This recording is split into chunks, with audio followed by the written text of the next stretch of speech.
savent à quoi il sert réellement. Des témoins interloqués parlent de lumières étranges zébrant le ciel la nuit. De bruits effrayants produits par des engins supersoniques. Et même de rencontres avec des formes de vie inconnues sur Terre. Le gouvernement américain nie jusqu'à l'existence de cet endroit retranché du monde. Mais une équipe de spécialistes est bien décidée à découvrir la vérité. Que dissimule-t-on dans cet endroit? Qui protège-t-on? Et jusqu'où le gouvernement est-il prêt à aller pour garder le secret de la zone 51?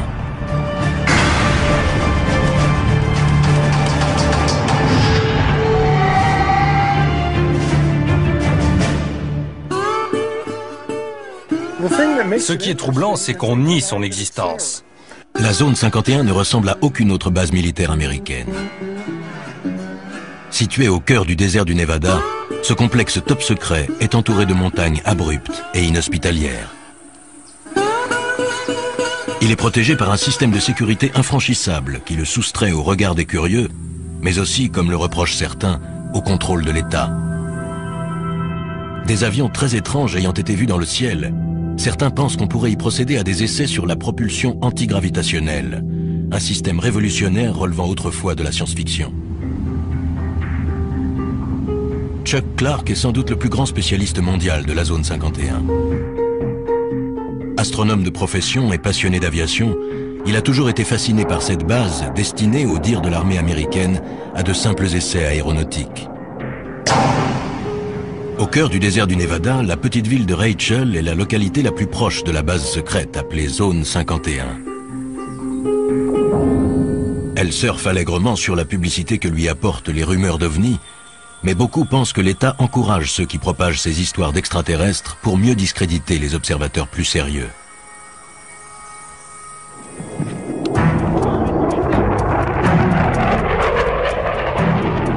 Chuck Clark s'est installé à Rachel pour surveiller et noter les moindres activités de la base. Aujourd'hui, il retrouve l'équipe d'experts qu'il a réunie pour tenter pendant 24 heures et en utilisant tous les moyens légaux possibles de mener l'enquête la plus complète jamais réalisée sur la véritable nature de cette base mythique. Leur mission, une journée et une nuit à l'affût du moindre indice, pour découvrir ce que l'État cache derrière les murs de la base militaire la plus protégée au monde.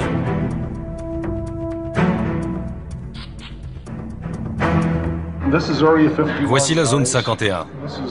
C'est une image satellite de la base. Ça donne une vue d'ensemble. Chacun des hommes présents apporte des connaissances et un savoir-faire unique. Guy Norris a été primé pour ses reportages sur l'aviation militaire. Toute sa vie, il a étudié les bases et les avions classés top secret. C'est intéressant, vous voyez, il n'y a absolument aucune indication de piste sur la carte dans cette zone interdite. Autrement dit, aux yeux du monde, il n'y a pas de piste ici. Même s'il est évident que la réalité est tout autre. Bob Grove, spécialiste en communication militaire, a étudié le SAZ. Il y a plusieurs centaines de fréquences actives. Je vais les analyser et les écouter et voir si elles sont aussi actives qu'elles semblent l'être.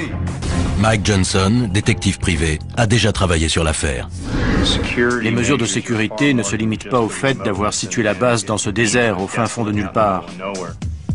Il sait que dans toute base militaire sous haute surveillance, les gardes sont fortement armés. Ici, ils sont prêts à faire feu sur les individus pénétrant sans autorisation. Pour pouvoir mieux observer le fonctionnement de la base, le groupe se sépare en deux équipes. La première s'occupera de la surveillance électronique. Mike et Bob vont faire le tour de la base pour étudier de plus près son système de sécurité. Ils observeront les personnes qui les surveilleront et avec leur scanner radio, iront espionner la base par-delà les barbelés et les guérites des gardes. Deuxième équipe, surveillance visuelle. Chuck guidera Guy au sommet du mont Tikabou, le seul site offrant une vue sur la base que l'armée n'a pas investie. Chuck va pointer son télescope astronomique non sur les étoiles, mais sur la zone 51. Chuck est déjà allé là-haut des dizaines de fois pour photographier le site et ses opérations.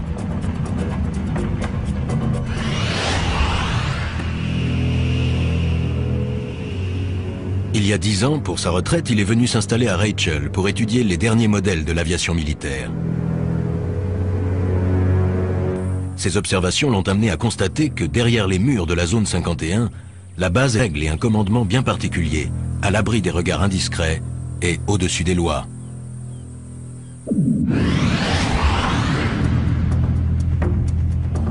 Chuck a découvert jusqu'où pouvaient aller les mesures de sécurité sur la zone. Un jour, alors qu'il marchait dans le désert, il est tombé sur ce qu'il croyait être les débris d'un avion. J'ai voulu sortir le truc du sable par curiosité et j'ai vu une antenne qui dépassait. J'ai dégagé le sable. C'était un émetteur relié à un détecteur placé dans une boîte en plastique.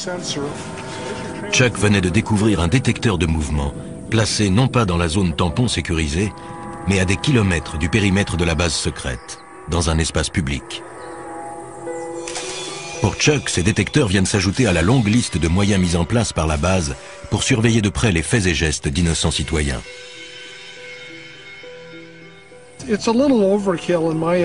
C'est exagéré. Ils ont une zone tampon de 40 km. Plus on s'approche et plus le terrain est impraticable. Je ne comprends pas pourquoi ils vont installer ce genre d'appareil en dehors de la zone. J'en ai trouvé dans la vallée d'à côté, à plus de 12 km de la limite et à 1 km de l'autoroute 375.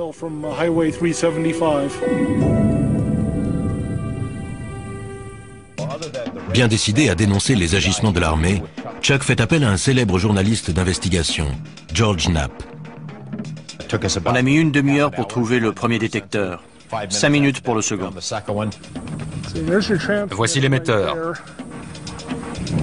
Et un peu plus loin, il y a le temporisateur. Il porte l'indication « Propriété de l'État américain ».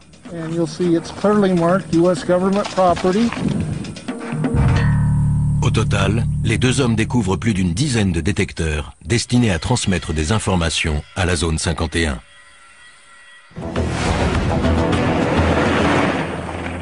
Chuck Clark, astronome à la retraite qui connaît le désert comme sa poche, surveille de près la zone 51. Au moment de la diffusion de ce reportage, Chuck, lui, est déjà allé plus loin. Il a découvert un moyen de franchir les barbelés et de pénétrer à l'intérieur de la base sans se faire arrêter.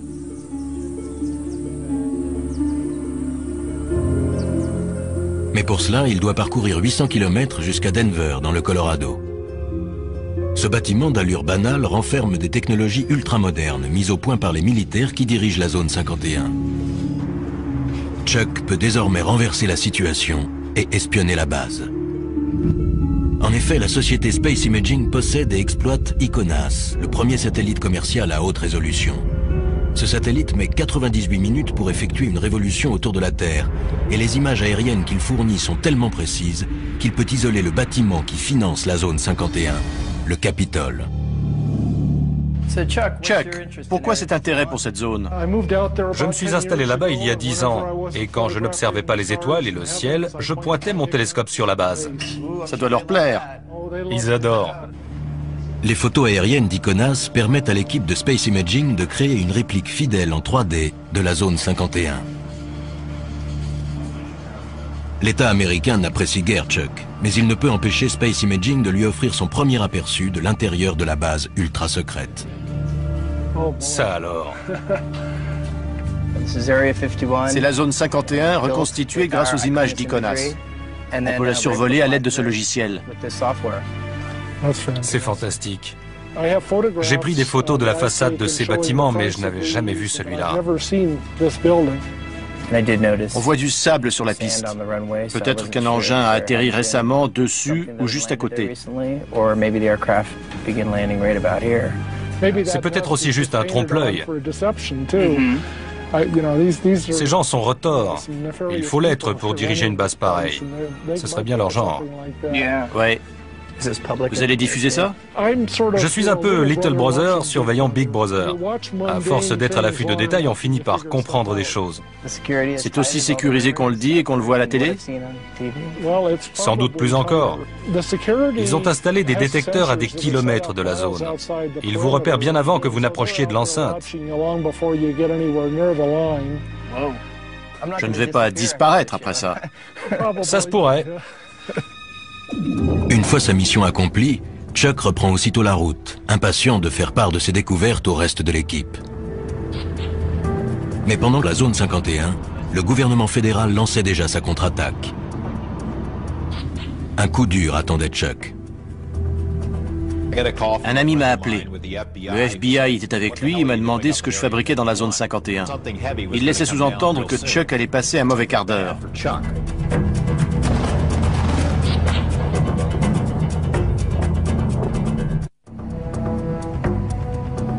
Perdue dans le désert du Nevada, la zone 51 est un site d'essai militaire secret.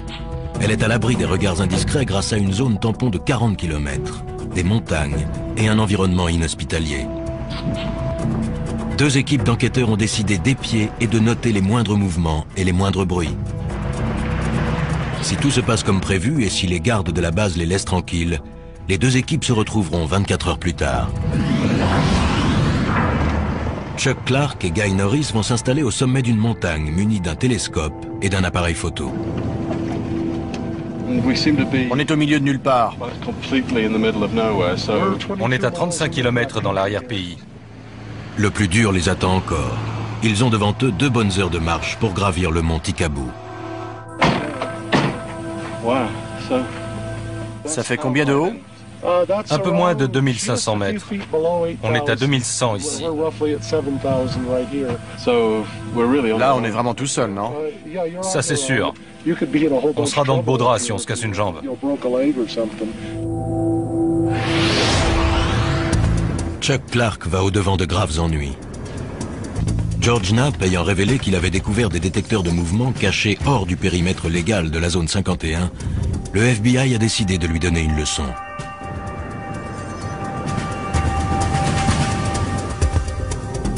Alors qu'il se promenait dans le modèle 3D de la base secrète, la police fédérale a fait une descente à son domicile.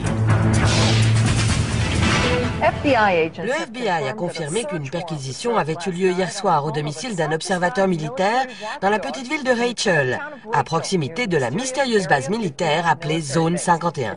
Un reportage exclusif.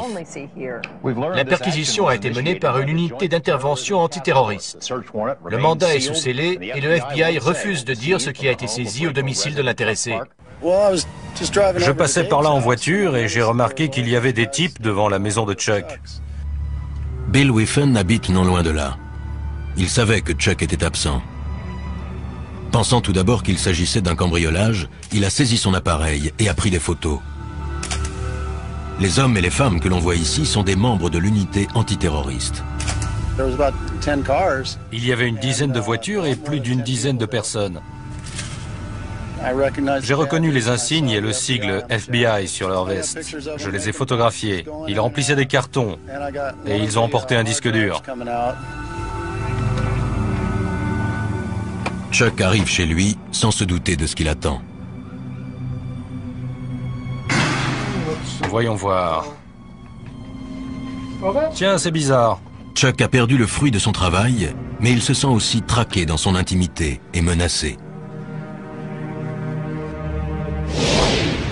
Le mandat et la liste du matériel confisqué ont été laissés sur la table de sa salle à manger. C'est juste un mandat de perquisition. Ils ont laissé une carte. Et l'inventaire, je suppose. Voyons ça. Mandat de perquisition de la Cour américaine. Unité antiterroriste du Nevada. Rien que ça. Chaque recoin de la maison a été soigneusement fouillé. Ils ont pris un tas de trucs. Des scanners, des radios. Ils ont embarqué 6 disquettes, 15 CD, des photos de la zone 51, des négatifs, 2 albums de photos et l'écran. Ça, je ne vois pas pourquoi. Qu'est-ce qu'ils espèrent tirer d'un écran? Ah, le téléphone.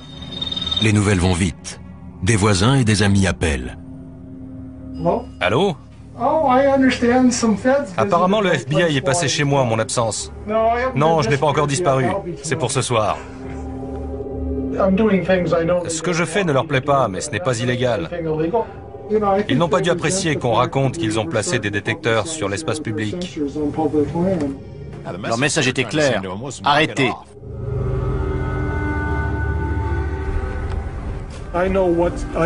Je sais jusqu'où je peux me permettre d'aller légalement. Je pousse les limites, mais je ne les franchis pas. C'est ça qui les énerve. Je ne me laisse pas intimider par eux. Je me pointe sous leur nez avec mon objectif. Conscient que l'État enquête sur Chuck, ses coéquipiers, le spécialiste de la sécurité Mike Johnson et l'expert en communication Bob Grove, poursuivent leur mission. Ils ne sont qu'à 3 km de l'accès arrière de la zone 51 et il ne fait aucun doute qu'ils ont été repérés. Ils ont un tas de façons de détecter notre présence. Ils doivent nous écouter. Possible. Ils nous regardent certainement et ils doivent nous écouter aussi. Voilà les barbelés.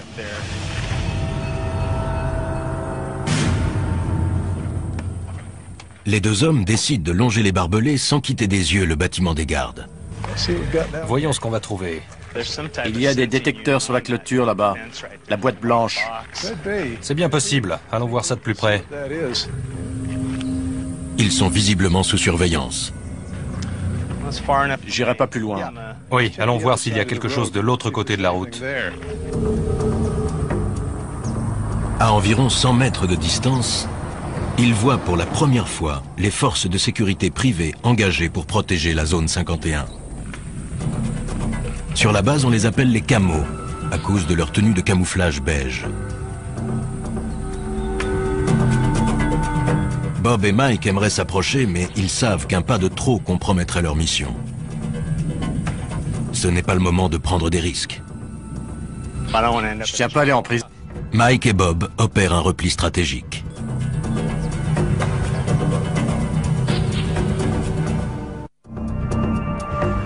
Nos enquêteurs souffrent des rigueurs du climat désertique. Ils réalisent que 24 heures est un délai bien court pour tenter de découvrir les mystères d'un lieu dont l'État continue de nier l'existence. J'aurais dû m'entraîner. Sur la montagne, Chuck et Guy ont entrepris l'ascension du mont Tikaboo par un sentier dangereux. Ils portent un télescope de 20 kg et du matériel pour affronter la nuit froide. Les 800 premiers mètres jusqu'à la crête sont tuants. Le chemin est raide et glissant. Et ça ne va pas en s'arrangeant. Leur destination, le seul site d'où l'on puisse avoir une vue en surplomb de la zone 51.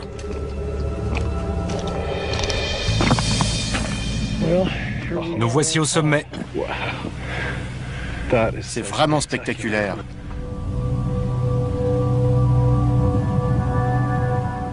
Alors, ça valait la peine. J'ai du mal à exprimer ce que ça me fait d'être là. C'est bizarre. On est là, sur la planète Terre, mais on a l'impression d'être à la lisière d'un autre monde. À travers la brume de chaleur, c'est bien un autre monde qu'on aperçoit. Un monde que l'État américain a cherché à soustraire au regard des curieux. Je vois des bâtiments qui brillent au soleil et j'aperçois une des pistes. C'est incroyable. Je n'en crois pas mes yeux. C'est inimaginable. Depuis le temps, c'est vraiment incroyable. C'est pas un mythe. Non, ça existe vraiment. Chuck et Guy se hâtent d'installer leur équipement. Car ils savent parfaitement que si d'ici ils peuvent voir la base, elle, peut également les voir. Ils sont à 40 km de la zone 51 et comptent sur le télescope de Chuck et son appareil photo avec téléobjectif pour espionner et consigner la moindre activité se déroulant là-bas. Avec le téléobjectif, l'image sera grossie jusqu'à 50 fois. Je vois. Les deux hommes savent que la base sert à tester des technologies modernes et ultra secrètes, dignes des récits de science-fiction. Sur ce qu'ils peuvent bien faire là-bas, on les soupçonne de plus en plus de travailler sur la propulsion antigravitationnelle. La quête du Saint Graal de l'aéronautique serait sur le point d'aboutir. On parle d'expérience sur l'antigravitation et j'ai vu 2 ou 3 trucs. Quel genre? Des objets qui s'élèvent lentement et restent en suspension durant quelques minutes, filent dans le ciel et puis s'arrêtent instantanément ou font demi-tour à toute vitesse. C'est incroyable. On ne sait jamais à quoi s'attendre. Ils testent toutes sortes de choses ici. En contrebas, dans le désert, déguisés en simples campeurs, Bob Grove et Mike Johnson s'apprêtent à écouter tout ce qui entre ou sort de la zone 51. Ils n'auront pas de vue directe sur la zone, mais Bob pourra écouter toutes les transmissions. Si un phénomène quelconque se produit, on peut le mesurer physiquement grâce à tout un tas d'instruments. Celui-ci, par exemple, vous entendez le bruit qu'il fait? Ça indique la présence d'émetteurs, ce qui est le cas puisqu'on porte tous les deux des petits micros sans fil.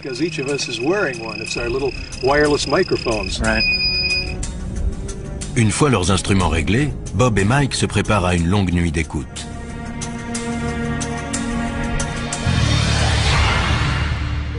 Au sommet du mont Tikabou, Chuck Clark et Guy Norris ajustent la position du télescope. Si un événement se produit, ils n'auront que quelques secondes pour réagir. C'est une nuit sans lune. On a plus de chances qu'il se passe quelque chose, non? Ça augmente les possibilités. Ils ne prendront pas le risque de faire des essais au clair de lune. Moins la lune est visible et plus on a de chances qu'ils en fassent.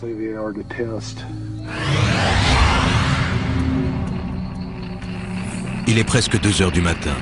Le spécialiste en électronique Bob Grove et l'expert en sécurité Mike Johnson ont établi leur camp juste en bordure de la base. L'équipement radio ultra perfectionné va repérer toute activité au sol ou dans les airs.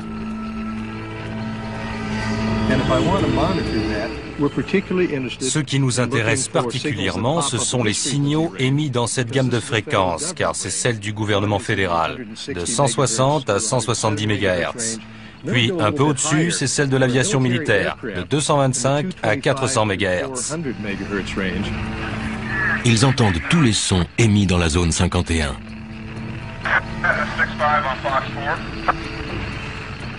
Bob ajuste la fréquence. C'était quoi ce qu'on entendait à la radio? La sécurité. Il parlait de nous? Possible. Mike et Bob soupçonnent fortement la sécurité de la base de les surveiller. Toute la nuit, ils se tiendront prêts à une éventuelle intervention.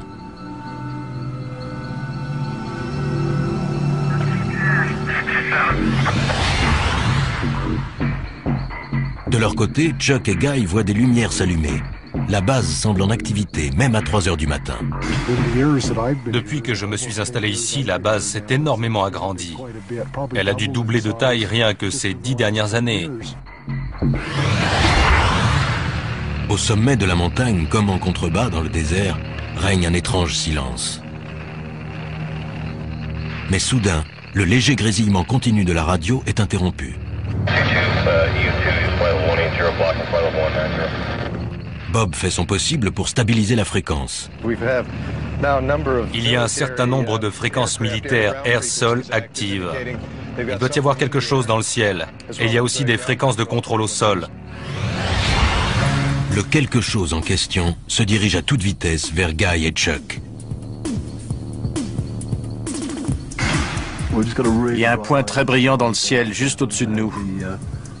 Vous avez vu ça? C'est fou. Il est toujours là. Il se dirige vers le nord, on dirait. Incroyable. C'était extrêmement lumineux et juste au-dessus du site.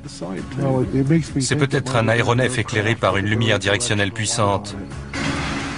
Guy espère que l'engin va repasser pour que Chuck puisse le photographier. Mais le ciel redevient soudainement silencieux au-dessus du site. La piste est replongée dans l'obscurité. 5h30 du matin. Le jour se lève. Chuck et Guy jettent un dernier coup d'œil sur la base avant que la brume de chaleur n'obscurcisse l'image.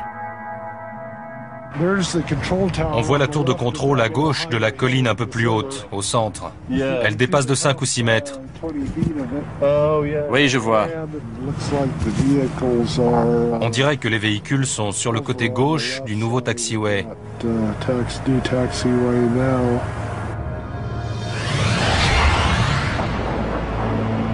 Quant à Mike et Bob, en bas dans le désert, Le voilà. à 4500 mètres au-dessus d'eux, la zone 51 se manifeste. Guy aussi entend l'avion. J'ai l'impression qu'il y a un engin là-haut, Chuck.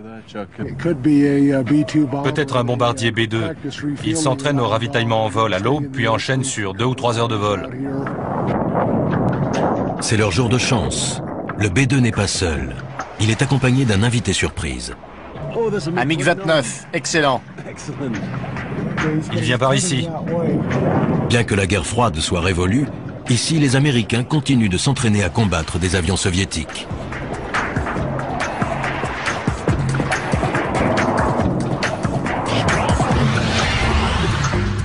En contrebas, dans la vallée, Mike et Bob sont persuadés que la sécurité de la base les a épiés toute la nuit. Avant de retrouver Chuck et Guy, il leur reste un dernier endroit à visiter. Si j'ai bien suivi les explications de Chuck, l'entrée principale était à une petite quinzaine de kilomètres, en direction de la colline. Alors qu'ils s'approchent de l'entrée principale, Mike aperçoit une chose surprenante dans son rétroviseur. Un véhicule arrive derrière eux à toute allure. Ses vitres sont teintées afin de protéger ou de dissimuler les passagers qu'ils transportent, des employés de la base qui se rendent à leur travail. La vache! Le car ne ralentit même pas. Il devait rouler à plus de 70 km à l'heure. Plus peut-être même. Il était pressé. Ouais. Pour préparer cette mission de 24 heures, Mike Johnson a passé des semaines dans des planques très inhabituelles. Son but, dénicher un employé qui, pour la première fois, accepte de parler de la vie sur la base. Pour un enquêteur comme moi, c'est ahurissant de voir à quel point le secret de ce complexe est bien gardé.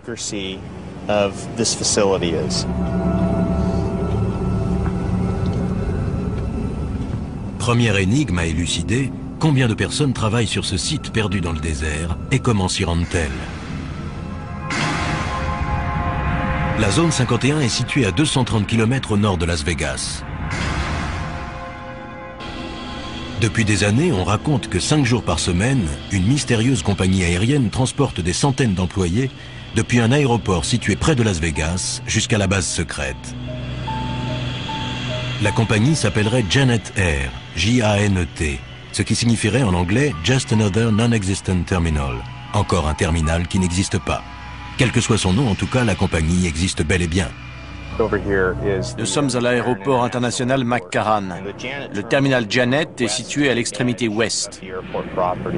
Ce site secret n'est qu'à quelques centaines de mètres du fameux strip de Las Vegas. Les seules indications sont les pancartes « Attention »,« Installation sous surveillance »,« Entrée non autorisée ». Il n'est écrit nulle part de quoi il s'agit. C'est ce qu'on appelle se cacher au vu et au su de tous. En observant les avions de Janet Air, Mike a immédiatement remarqué qu'il leur manquait quelque chose.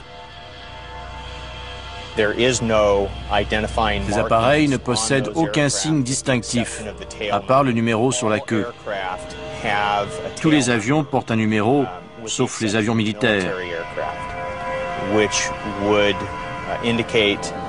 J'en déduis donc que ces engins appartiennent à une compagnie privée. Grâce à ses talents d'enquêteur, Mike a retrouvé le propriétaire de cette flotte, la société EG&G, un très gros fournisseur de l'État. Un vol Janet vient d'embarquer. L'avion s'est mis en position sur le tarmac et ne devrait pas tarder à décoller. En général, ces avions-là n'attendent pas très longtemps. Ils se présentent sur la piste et décollent en moins de 2.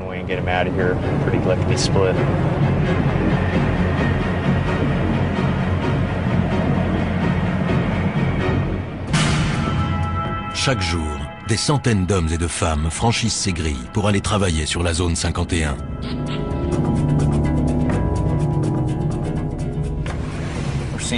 Une voiture s'approche. Le garde va sortir et le conducteur va présenter une pièce d'identité. Le garde se demande ce que je fais là. On s'observe mutuellement. Mike a beau être sur la voie publique, il a toutes les raisons de s'inquiéter. Le garde n'a pas quitté sa voiture des yeux. C'est clair qu'il m'a repéré. Il sait que je suis là. Ce pourrait être pour Mike l'occasion de tester le cité. Mais il sait qu'il risque de compromettre la mission ou de finir en prison.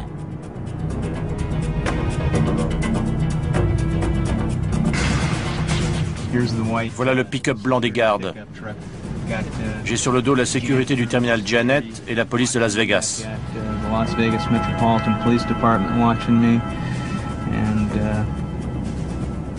Ça m'étonnerait fort qu'aucun type en civil ou en uniforme ne vienne me demander mes papiers. L'étau se resserre non seulement au sol, mais aussi dans les airs. Il y a un hélicoptère au-dessus de nous. Mike préfère battre en retraite. Il reviendra pour poursuivre son enquête lorsque les choses se seront calmées. Les 24 heures sont presque écoulées, mais Mike et Bob touchent au but. Je vois des panneaux orange à flanc de colline, là. D'après Chuck, ils marquent la limite. Il y a des équipements de surveillance là-haut, et la limite est juste là. Oui, on y est. Moi, j'irai pas plus loin. Ce modeste tronçon de route est l'un des lieux les plus surveillés de la planète.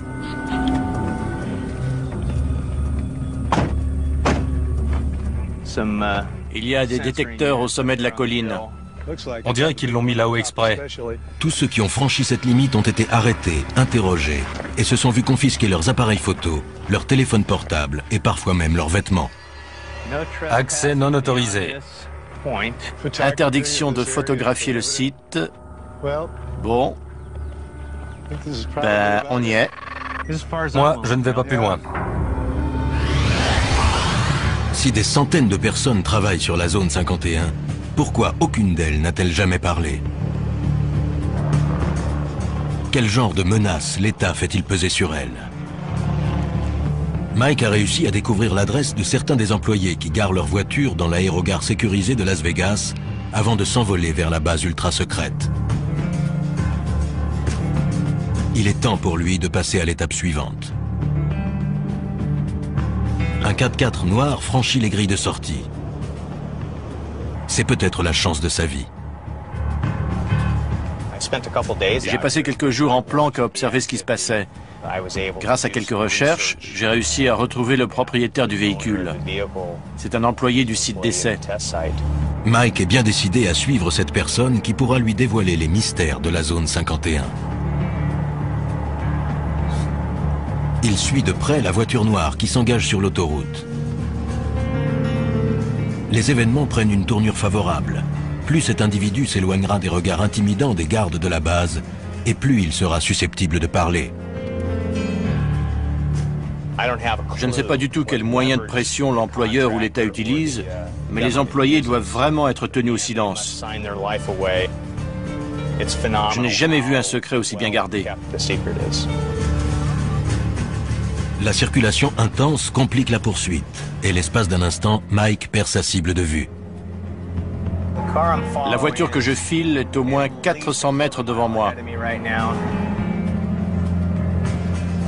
Mike réussit à recoller au véhicule. Il se faufile entre les voitures afin de rester suffisamment près du 4x4 noir pour ne pas le perdre de vue, tout en évitant de se faire repérer. Il est toujours là, dans la première file. On va voir si j'ai de la chance. Le 4x4 quitte l'autoroute pour se diriger vers la ville et s'enfonce dans un paisible quartier de banlieue. On a affaire à des gens de la classe moyenne ou légèrement supérieure. Ce sont vos voisins, les parents du meilleur ami de vos enfants. C'est juste qu'ils ont un boulot ultra confidentiel. On va voir ce qui va se passer. Je vais frapper à la porte.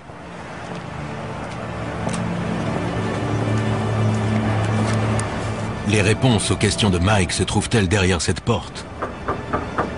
Quel secret va-t-il découvrir? Je m'appelle Mike Johnson. Je suis détective. Je ne viens pas vous causer d'ennuis. On a vu votre véhicule sortir de l'aérogare de Janet et on aimerait que vous nous parliez de la zone 51. Pas de commentaire. La porte s'est refermée et voilà. Sa réaction me conforte dans l'idée qu'il travaille bien là-bas. Mais voilà, il refuse de parler. Les règles strictes de confidentialité imposées par l'État sont un obstacle de taille. Mais Mike est patient. Il compte bien trouver quelqu'un qui acceptera de parler. Je vais devoir approfondir les recherches, dénicher un employé mécontent et prêt à parler, ou tout au moins à reconnaître avoir travaillé sur la zone 51.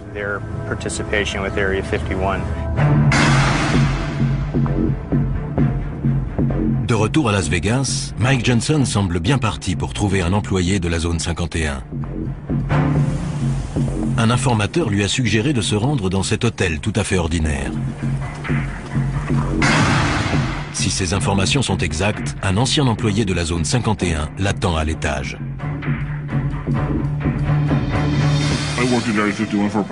J'ai travaillé sur la zone 51 pendant environ 14 ans, des années 1980 au début des années 90. C'est gagné. L'homme est prêt à se confier, mais uniquement à condition qu'on taise son nom, qu'on masque son visage et qu'on déforme sa voix.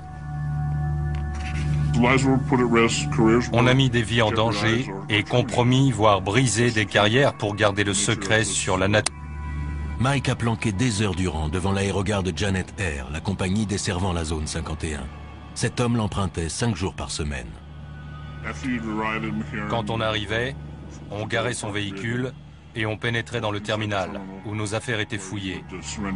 Il vérifiait qu'on ne transportait pas de magnétophone, d'appareils photo ou de choses de ce genre. Monsieur X confirme la précision du modèle 3D de la base reconstituée d'après photosatellite. Oui, c'est tout à fait ça. Il explique qu'à l'intérieur de la base, la peur est omniprésente. Les mesures de sécurité à l'égard du personnel sont bien plus strictes que ce qu'on peut voir à l'extérieur.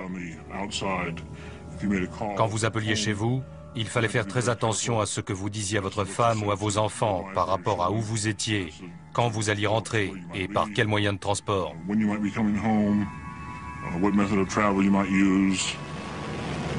Quel genre de travail peut donc nécessiter une telle confidentialité? C'est une base d'essai d'appareils d'un nouveau genre, tout simplement. Les États-Unis montent des projets classés secrets pour une raison ou une autre, et les appareils sont testés et mis à l'épreuve sur ce site.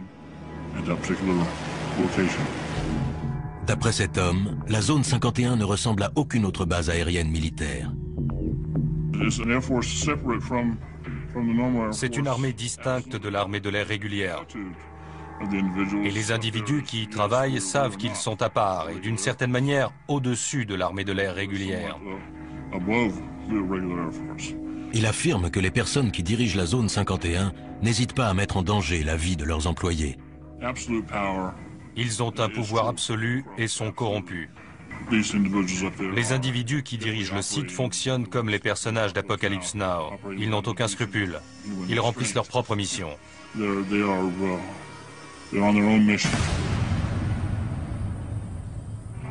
Il ajoute que quiconque critique les procédés est rapidement évincé.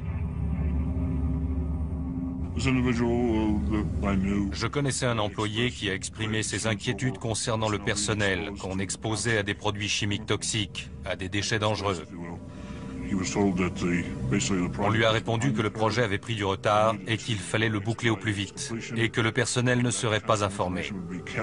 Quand il a critiqué ça, il a été renvoyé. Il a dû quitter la base. Monsieur X sait les risques qu'il court. Mais il affirme que si la vérité n'éclate pas, la corruption pourrait bien détruire la véritable fonction militaire de la base. Le Congrès devrait ouvrir une enquête.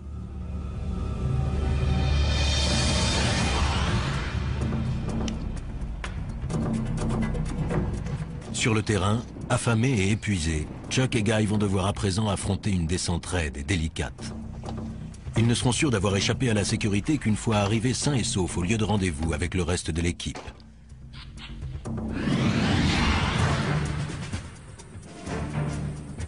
Depuis un véhicule garé en surplomb, un camo, un de ces gardes privés chargés de protéger la zone 51 et de repousser les éventuels curieux, observe Mike et Bob. Et voilà, là, il prend son pied. Il y a un mec là-bas qui nous regarde et nous écoute en ce moment même. Il doit rigoler en m'entendant parler de lui.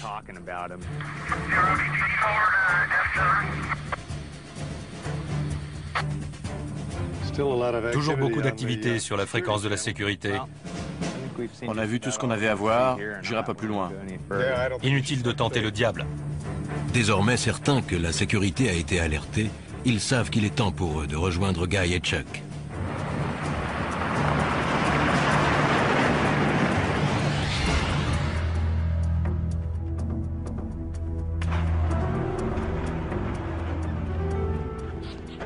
Salut. Vous êtes aussi fatigué que nous? Pire. L'enquête de ces hommes a prouvé que la base était en pleine activité. La radio crépitait, une mission se préparait. On avait une vue excellente de la base. C'était incroyable à une telle distance. Si ce qu'a rapporté M. X est vrai, des hommes comme Chuck Clark et son équipe sont le seul espoir de voir un jour réformer une base militaire qui perd pied avec la réalité à cause d'un excès de confidentialité. Nous sommes la seule superpuissance encore en lice, et pourtant le mystère autour de la zone 51 s'est épaissi au lieu de décroître ces 2 dernières années. Pourquoi? Pourquoi les militaires entourent-ils la zone 51 d'un tel mystère? Est-ce pour protéger la sécurité nationale des États-Unis ou simplement pour couvrir des activités plus troubles?